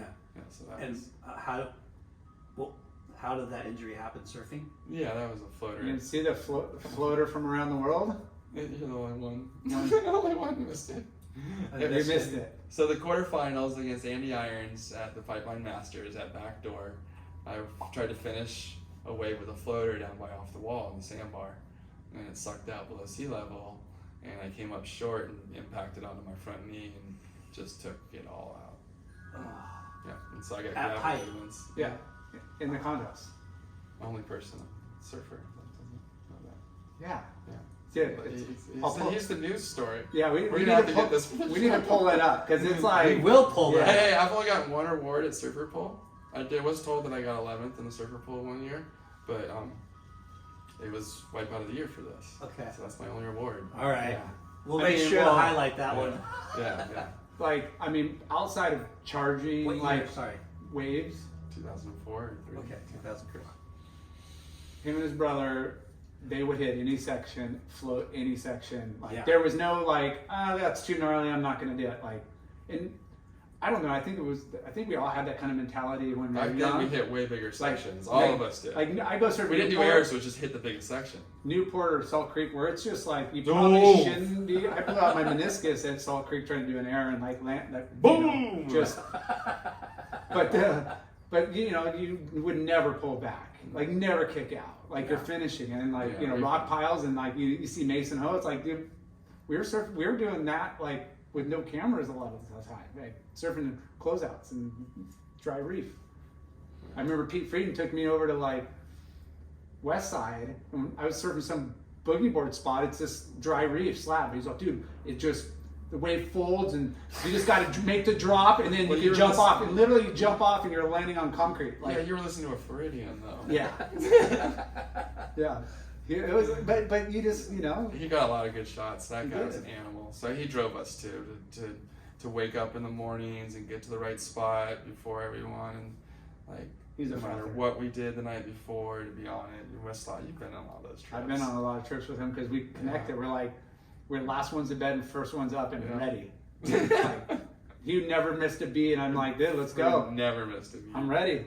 I was a good partner in crime for sure. Yeah. Yeah, Pete's awesome. Yeah, I miss that guy. I saw him on North Shore a couple trips ago, winter or two ago. I don't know. Saw him on the beach cruising. Just shooting. It's crazy. So that's kind of what. Yeah, that was it. I wasn't supposed to really surf more or walk more, and I went back to Florida and had kids and slowly worked my way back into shape and having fun and surfing and much as ever. When's the first time you shaped a board? Or that I know it was a single. 2014 well, back in the day, and then working with Matt and always being in the factory for pretty much every one of my boards that got made over those years. I mean, that's a perk of being a pro surfer, spending all that time with a shaper or shapers over your career and being in the bay and really kind of understanding the dynamics and everything that goes into it. So much, hard work and appreciation and skill, but you obviously And picked the it up. intricacies and all the, it comes down to such small details on how long I can hold my turn and how long before it blows out and all those little things that like only I can feel and decipher to a shaper that's done all the boards for me that have done that. So he remembers everything he's done that made that happen or didn't make that happen. And that's where in Florida without Mayhem, I didn't have that. And I was getting a few mayhems here and there, and things were changing with the style of the kids surfing out here at T Street and the influence and Well, you always want to ride the hottest shaper in that area because they know the waves, they know what kind of equipment's going to work in that kind of area. Whether you're in Australia where it's a little bit punchier or J Bay and it's longer. to find that upper edge for sure, especially with the pros. I mean, there's things that they do that help. Like you have DHD and a JS at Snapper, and it just helps. Right. Somehow it's just different. You get out at J Bay on a Simon Anderson, it's like, why is this thing so much better? Right. You've had a Simon, I've had some Simons. We had some I really watched good Kelly Simons. on YouTube. I still playing have the Simon 2014. I still have Dude, one. I watched the same video Yeah, we've watched that. last night. Last night sitting going. Yeah, Timmy Reyes. Yeah, Timmy is on there. I got one in my garage, and no joke, it's got glass-ons, and it's that thick. Hey, And it's so rock. So I knew this was gonna happen. And it's happened. It's the first board with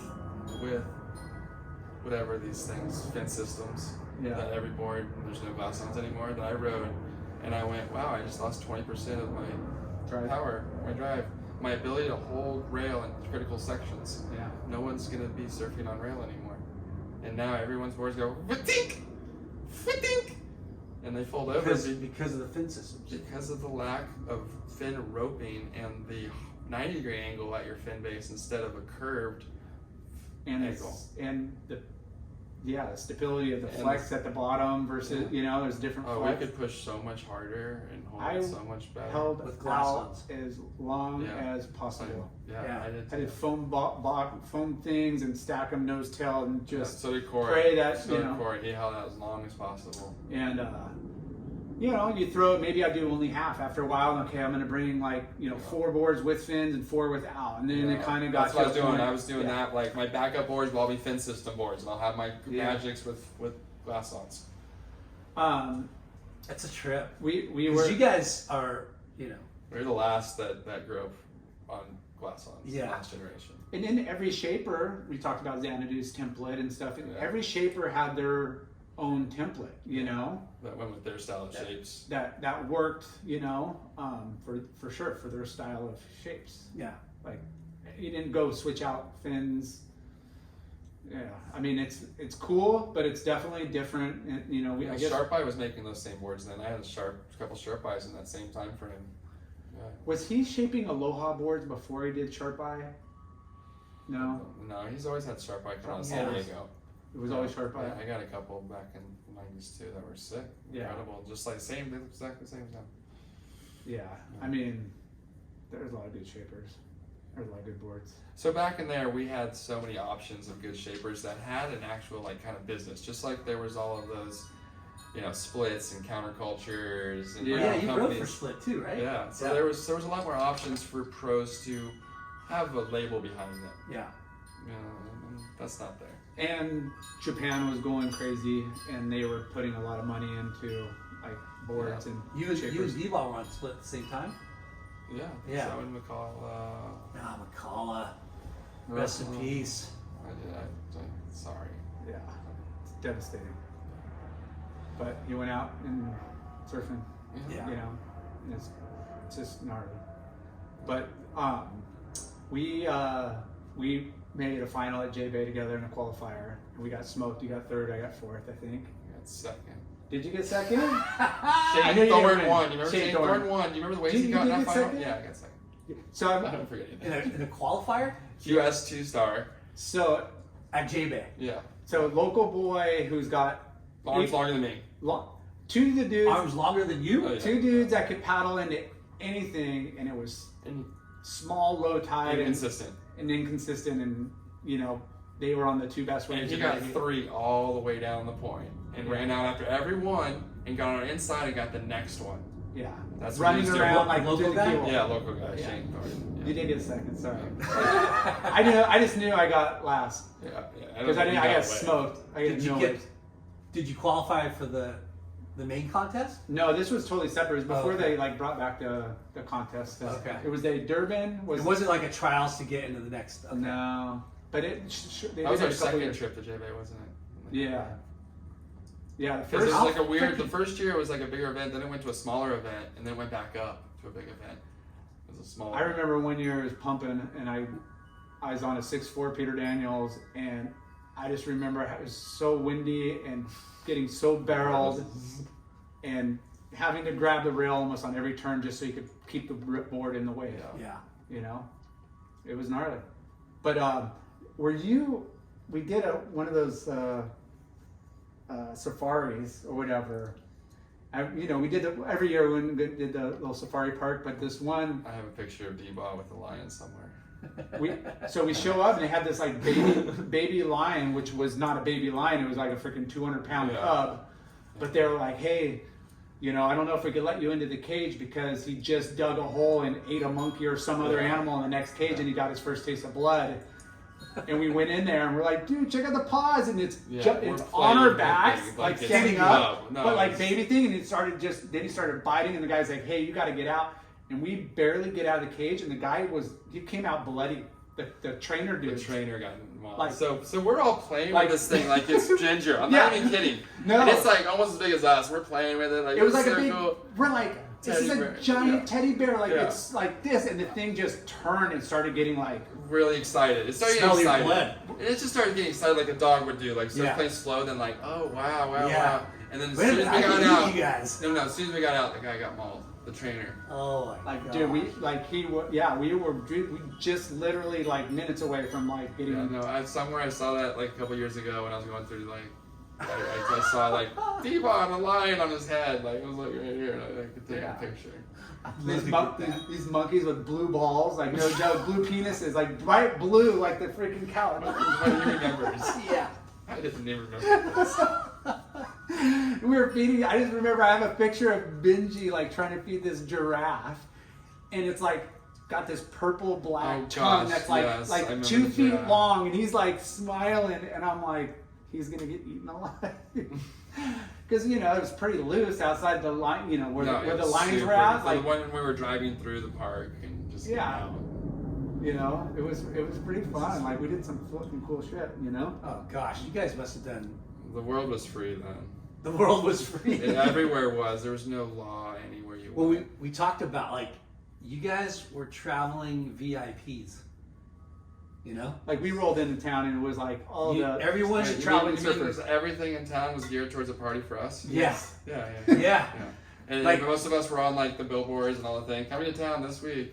Yeah. I'd go And visit. then posters would be on tables and you would sign them Yeah. and everybody'd be like, Yeah. where do you want to go tonight? What do you want to do tonight? Well, we have VIP sections at every place. Those were the good old days, huh? It was so We good. were rock stars. You guys were modern day. I went and Well, they visited. called it Studio 54. Yeah. I remember I would go like visit friends in like San Diego at college or Santa Barbara. Like, yeah, we got these like frat parties or whatever. Got keggers and Keggers. stuff, and I'd show up and I'd just be like, This is not. We're Our like, where's the contest champagne? in Portugal in the parking lot, they had a rave with 20,000 people there every night too. Yeah. Like, oh, that was at our last gig. Yeah. It's like, I mean, it was fun because, you know, college experience or whatever. I'm like, man, we just. Have you ever seen Rock Food in the summer? Yeah. Oh, gnarly. That looked fun. Dude. That looked like it'd be a lot of fun. Everywhere was a lot of fun. Yeah. But it was like totally harmless. Everybody's out. No vibes. No Nobody issues. was ever fighting. Yeah. I never remember fights back then. Like around all these countries and all these parties. No. There's never. South Africa had some bad ones. Yeah, that was only you know, there were some sketchy spots for sure, but I remember getting left in Australia at some club and having no money. I don't even remember where we're staying. I just remember it's like we drove like a half hour to get to this like party, and I'm like walking home and hitchhiking. And they're like, "Where are you at?" And I'm like, "I don't even know. I'm by the surf contest." We always felt pretty safe. Yeah. Yeah, the way the world was in, it felt safe. Yeah. So Yeah, we were drums and kind of naive a little bit, but you're also just having fun, and you know, you don't have a chip. You're not having like, you're not eggy or. We didn't have a phone to worry about. dude, No We didn't have any- checking in. checking in updates. I remember when Twitter first came on, and we just were starting to get phones, and everyone at the team manager level started telling their team writers that they have to sign up for Twitter and get an account going and make weekly posts and stuff. Whew. And that was the introduction of the digital world and Matrix into pro surfer life. Yeah. Yeah. And now it's about It's, your it's likes only and now it's likes only and- social media digital life. There's no more print. There's no more reality of here's the hot grom human touch profile. Like sucks. yeah. I mean, the good thing is now we could, you know, do stuff like this, you know, in long format and have people, you know, places to listen to, and that's why we do this show. It's like, Well, But- we're learning how to work within the system now. But, reach it- people that are out there and interested. Yeah. Yeah, and curious about getting out of the room But- and seeing the light of day. but we miss the surf shop culture, you know, I miss the magazines and, you know, I miss the video, you know, the movies that would come out. And Yeah. I mean, there's a lot of good things. It's Yeah. a trip because there still is a surf shop culture, but not like the way it was, where it was a hangout in a clubhouse for. Well, I would come from Seal Beach to H2O to hang out with Vipe and learn about snowboarding. Yeah. Yeah, I was like, yeah, Vipe, H2O. Yeah, that's so, snowboarding. wait, surf shop that has snowboards? No Like, way, what? This is Yeah. so cool. And But you just- literally hang out there and all just day. hang out. Yeah. Hang out.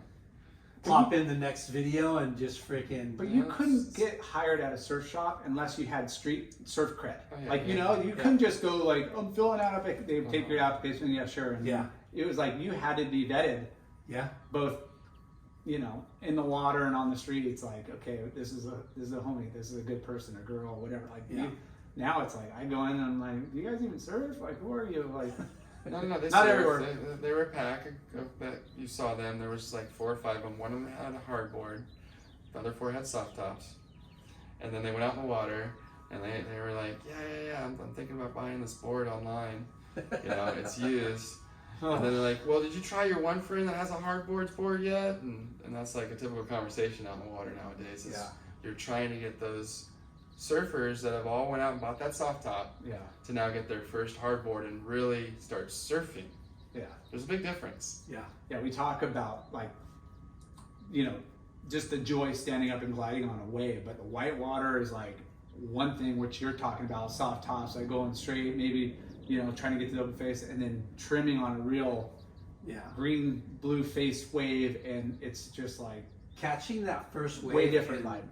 Going down the line is one of the most magical experiences of surfing. Yeah. Yeah. Yeah, have you foiled or anything? You do all No, kinds no, of other no. water sports? Kite surf? Foil looks silly and dangerous. Dangerous. Fully right? Yeah, kite dangerous. surfing looks like it's just way too many lines attached. And so, yeah, I'm like more of a purist. Yeah. Purist. Yeah, Shane's a purist. Yeah, I ride longboards most of the time when I'm goofing off, like, you know, I've got like a bunch of soft tops with the kids to goof off when it's Yeah. just it's horrible out. Or I mean, to Do get all out in the 3 water. kids surf? yeah, they're running a surf camp at home where they're, you know, they know more than anyone else about surfing and surviving out there than at the camp. And, That's so they're rad. all safe and yeah, it's good. Third generation Lopez surfers. Yeah, they're rad. They love the beach. And, Are you guys close to your family at home? yeah, Corey's right down the street. Corey's down the street, and your parent, like Well, everybody. they come over all the time, and they're still on the golf. My parents and Yeah. And Ashley's down south in Stewart, and she's got 2 kids now. So there's Nice. a lot. A lot of you guys running A lot around, of taking us over running Florida. around, and we all show up. It's a scene. Mayhem. Yeah, it is. Yeah. So back to shaping, you first started getting serious in 2014? Yeah, I think that was about when I, started making boards for myself, and my daughter Lena was really into surfing at the time, and I was making all these little boards for her, and Zoe was hanging out with us. She was super little, and the problem with them was their boards were too big, and they could paddle in and go straight on like those big boards, but they were ready to start turning, but they couldn't paddle in on small boards. But I would push them in, and I started making these tiny like 4.6s and stuff that they couldn't paddle, but I could push them in and they could turn, and that was really cool and fun. Yeah. Little experiment. And then slowly it went into their 4.10s and 4.11s that were like 16 and a half, and then I started playing on the computer, and I scaled everything up to me, and I made myself like a magic board first time, and I got this like pride trip and thing, and oh my god, I made myself a magic board. I thought this was impossible. You made a magic board for yourself. Yeah, I was like ribbling. I'm like, oh my god. Well, I spent like 2 days shaping the thing too. Yeah. It was like ridiculous. What Just what a was normal it? short board. Just 6.0, 19, 2 3/8, 27.5 liters, 4 3/4 nose rocker, 2 1/4 tail rocker. Some extra foil off the tail, a little more rounded rails. I've been on the fins, so I can go more on rail and not pop out too early. Glass on fins or not? No. Why didn't you glass it on fins, bro? I've done a couple. I did one for Daniel Glenn like 2 years ago, and that's all I rode for 2 years straight. He broke it and he cursed. It's really hard to find like craftsmen that like could glass them on and stuff. Randy Richenberg. So we have one guy that makes fins and does this, and Randy, he's 9,000 years old, but it's like one of those trade skills that kind of have gone to the wasteland because there's not too many. pretty much all the trade skills have gone to the wasteland. Yeah. I would make more boards if I had more skilled laborers in my area. Yeah. I would. Yeah. Yeah. There's So, you're into coaching too, right? Yeah. I've done camps and coaching and just hanging out with the kids and surfing with them and the families that are into it. That's been my favorite thing to do. Yeah. Well, you're paying it forward, like all your knowledge and stuff, but yet your kids are in it and other, to help out other families, and you want that camaraderie, like that bonding, and that. Well, I think back, so there's we began with nothing, and all of us had to really pull together. And we've talked about all of us and the same people. We all did this, we all did that, we all did that, and we all went up. And then it kind of went, and then everyone started like, I'm going up, and I'm going up, and I'm going up. Yeah. And now we're back full circle to where all these families and all these kids need to pool their resources. You don't have all the sponsorship dollars, and get together to chaperoning to teaching and each other, just like we did. Yeah. You blew it in that heat. You need to wait more, and stay off that turn. They don't like that turn. Yeah, we had a really good everybody. You want to make heats and with your in heat, but dude, I remember Rapogel and Galley, everybody's like on the jetty, on the pier, everybody's helping each other. Okay, this is what's happening, and it was a really how lucky were we? We had Gallagher right ahead of us, right, and he was just the master. He had it all figured out for everyone that was around and on his program. But there wasn't this isolation, me. Everybody wanted to do well, but for those that fell out, you all got behind the guys that were still left. And we were all ready to all travel together. Sometimes it was, 7 of us, D-Bot, Timmy Kern, and all of us, Gallagher, Rapogel in the house in one car. No, you've made fucking shit happen. I traveled a lot with Pat and Rapogel the first year before you guys. It was me, Pat, Rapogel, Gallagher. That was, and they taught me about more than just competing. It was life. Yeah. It was how to survive on the road. Yeah. Being, respectful, smart, and just not, trying to avoid drama. And we talk about that a lot, how traveling to different countries and just traveling in general is it's a university in itself. It teaches you so much about yourself and kind of how to handle problems, right? Overcoming little adversities, Yeah, we had the ASP at the time before WSL, and it would be okay, here's the contest, here's a few places to stay, okay, travel agent, and you know, like you would, when you're at that particular town or place, you're taking notes on where everybody's staying, where everybody's eating, where's the best location, and then the next year you come back, you have like more depth The next of year you like, come back, you stay at Mount Joy, and you're like, oh, Yeah, you're- 5-star meals every day, cooked with, you know, Yeah, waiting you're- staff. And you're taking it's like notes. $20 a day. You're like, Yeah. oh my gosh. We blew it. We gotta stay there next time. well, I you're know, I you're stayed gonna there blow it every the year. first There was couple like a years. group of us that didn't tell anyone. We're all from different places too. It's like Australia, and they're like, we'd all stay there. Yeah. Make sure this place doesn't get blown out. What do you mean I could have stayed beachfront for like an extra $100 for the week? What do you mean? Like, you know, I'm 3 blocks back and the, you know, like Yeah. you just start finding out and getting, you know, more resources and knowledge of like the area. Yeah, you definitely couldn't just go on VRBO and start looking at 20 pictures and go, oh, 3 miles away from contest, Yeah. 3.8 miles away from contest. Like, and I, you know, No sometimes Yelp reviews. Yeah. like in, you know, like Portugal, Ericeira, you're like, no, you go to this one place and you look for the guy goggles. It's across from this restaurant. It's corner, and the guy owns like all these units. Like you go to him, and he's gonna hook you up. No joke. This guy had glasses like an inch I was there that thick, trip and they're with Bill big, Mallard. big goggle like looking bottle. You know, like we're like goggles. We call them goggles. Yeah. It's the coolest dude, him and his wife, and they'd hook us up like putting you know all this. The guy's name was Goggles. No, that's what we nicknamed him. Yeah. Yeah.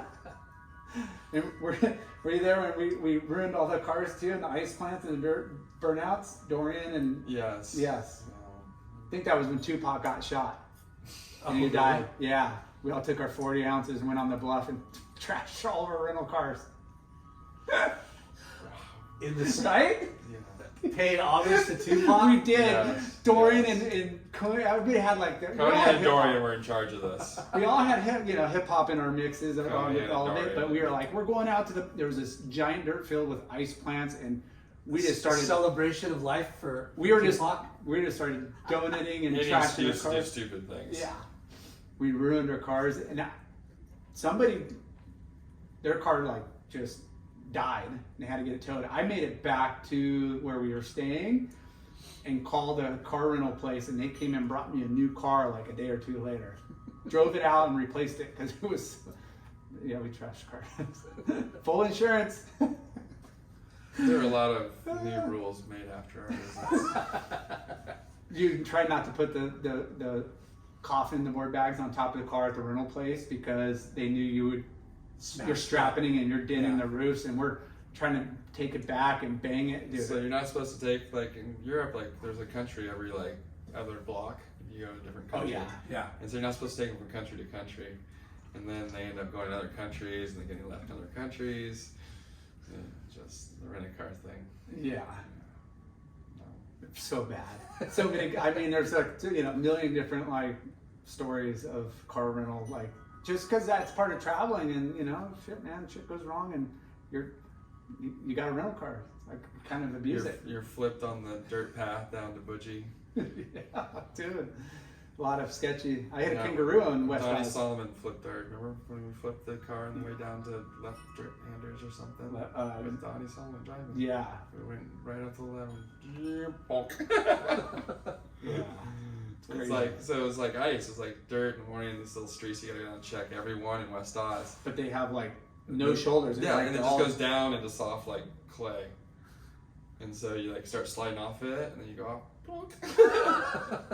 We're like upside down in like dirt. Oh gosh.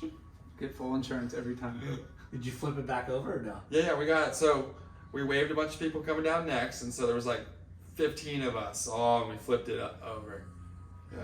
Dude, we used to have razors in West Oz. We'd rent these houses in the middle of nowhere on a ranch.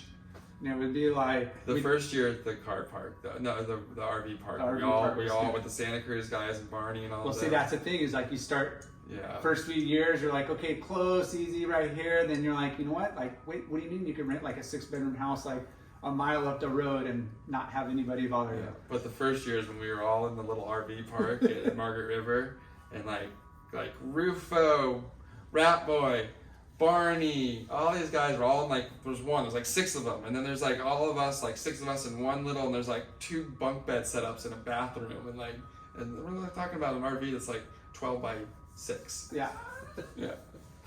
I just need a bed to sleep on. I need And everybody raged in this RV park every night. And the Australians never stopped drinking and partying in that RV park.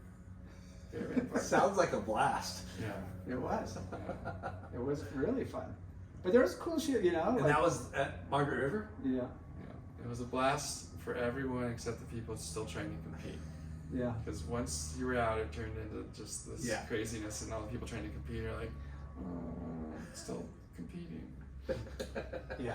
That's why I go 2 weeks early or stay 2 weeks late. I'm like, okay, if I could just peel off a photo, you know, out of this, and then I'm like, make the trip worthwhile. But like Margaret's was like good event because of the wave quality on that We woke coast. up every morning and just chased waves. Like we were hungry for waves because it was literally the. But it's also a place that you don't really surf after 12. So then from 12 to bedtime was bad. Yeah. 12 noon to bedtime on West Oz was Sharks or? just blown out. Oh. Blown out. Yeah. So you get up in the morning. Crazy waves. Crazy Yeah. waves. But it was like one of those things where, you know, you're psyched every morning. Every because, morning in the like, dark. Is the box breaking? Is Gas Bay breaking? Is North Point? Or you're going down to the Womb? Is the Womb like All where? these different dirt roads that are like 20 minutes off the main road, and you gotta decide which one. Jump, jump, jump. Yeah. Okay, it's before this town, you know, or this road. Turn left, fork right. You know, it's like that. Yeah. Budging up, dipping up, dipping up, jumping up, and you know, And we if have you no GPS at the time. It's And if just- you didn't have a 4x, you're screwed because everything is like 4x there. Yeah. yeah, it's doing fine, and all of a sudden it just goes soft. Oh, I'm dead. Yeah. Or it just goes into big boulders and this. And But yeah, a lot of good trips, man. I swear, we had, you know. I tell kids today and parents today, I'm like, well, you know, like when I help and put them on a path to surfing, and a lot of these people are new to surfing, and they're all like talk about the contests and this, and you know, the ability to travel is so underappreciated, and that's what all of us, whether Jay made top 16 or not ever, No, but he he did. was right there, traveling, Yeah. right there. Right He has there. all the same stories. Yeah. Yeah, For sure. yeah, I mean, and more. well, a lot of the QSs. Because he lost more. Yeah, for sure. And a lot of the QSs were in like pretty crappy waves. So it's like once I kind of wasn't full board on the QS, I'm like, okay, well, I'm going to go where the CT events were, you know, because there was still a lot of, you know, fun to be had in there and good waves. And there usually was a QS close by or whatever. Like J Bay, we talked about, it did turn into a CT event, but there was still the reunion contest, and then there was like the Durban contest, so you'd go early or late whenever J Bay contest fell. And I'm like, well, I'm gonna go surf J Bay and watch the best surf and watch my friends, and it's cheap, and I'm not, why would I not be here? Why would I not be there? You know, like that was kind of like, you knew me, I was like, why would I want to be home? So back then, Like- plus the way our mentality was, what we're talking about is we gravitated towards fun events, fun locations, fun things where our friends were going to be at. Yeah. And we created a vibe and a fun thing that to this day we're like, I'm glad I did that. Yeah. Instead of, I had the chance to do this or do that. God, that really sucked. Yeah. Staying home and not doing anything. Yeah. You know, yeah, why did I choose that? Yeah. I'm doing that now. And the biggest bummer I feel like right now is, you know, Sleep when you're dead. Exactly. that blue collar middle class like surfer that used to have a chance to kind of like make some money, save some money, and some of, you know, and make their way around is kind of like gone. You know, it's like self-financed with rich parents, or you know, you're a marquee athlete, and you know that middle buffer is kind of like squeezed. You know? Yeah, no, that's turned into that guy now has a job, because nobody had a job that surfed back in the day. No. Nobody that was. I worked pretending at to a be- surfing sport in high school, but yeah. Yeah, but no, once No. you turn pro, That's anybody bad. that was pro, they just didn't have a job. No. But now you're like a top level pro, and you're self-financing your surf trips to coincide with an event if you have aspirations of becoming Challenger Series potential, or just go on surf trips, work and go on surf trips. Yeah.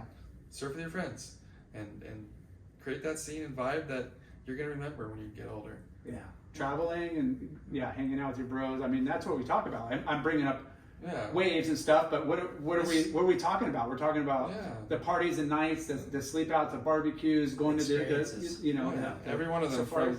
from when you know, Matty Lou in Hawaii, to then, you know, one later when I met Jason Magalinas, and he's like, you gotta hear this band. We're at Diamond Head US Hip Championships, and Jason's like, putting on, I just got it, and you look like you got a cool, you know, sound system. I want to put this in. And he's like, in my car, putting on Guns N' Roses, a tape in my, you know, car in Hawaii, and I'm like, who is this guy? Gosh. Yeah. So rad. And then he's one of my lifelong friends. Yeah. Yeah. I'm like 14. So epic. Yeah. Well, we got to wrap up in a minute. I got family obligations, but Yeah, nobody can listen to us this long. for sure. Yeah. But We can talk for. I mean, we days. just scratched the surface. I mean, you know, this is like, you know, something we got to come back. Well, I'll be back at the US Open. I'll be back. I'm always jumping back and forth. Yeah. So, doing some fishing, doing some shaping, Yeah, playing. surf camp. Surfing. Doing Being a everything dad. I want to do. Anything while you I want to can do it. promote? No, living the dream. Living the dream. Instantly. Yeah. Yeah, it's a decision. You like can either be slogging around or create a vision and follow it. Awesome, dude. Yeah. Well, congrats. Long time. Shea Bird. Felt like yesterday we were just, you know, Yeah. living the dream. Still is yesterday. Yeah, I know, It right? still is. But no, thanks for your time, and let's definitely, you know, keep in touch Yeah. and try to You guys are awesome anytime. hang out again. This was fun. Quick Yeah. plug. Thanks, Yeah. Earth Pack. Thanks, Strider. This Thanks, stuff's Strider, good. I've Shade never actually sunscreen. purchased any sunscreen before. I'm Bonsai cute. Bowl, Joe Bard, thank you. But if this works for Strider, the water, as long as I see he's in the water and he hasn't like succumbed to melting, this is the one. That's the one. Yeah. Well, awesome. guys. Thank Peace. you. Dude, that was fun.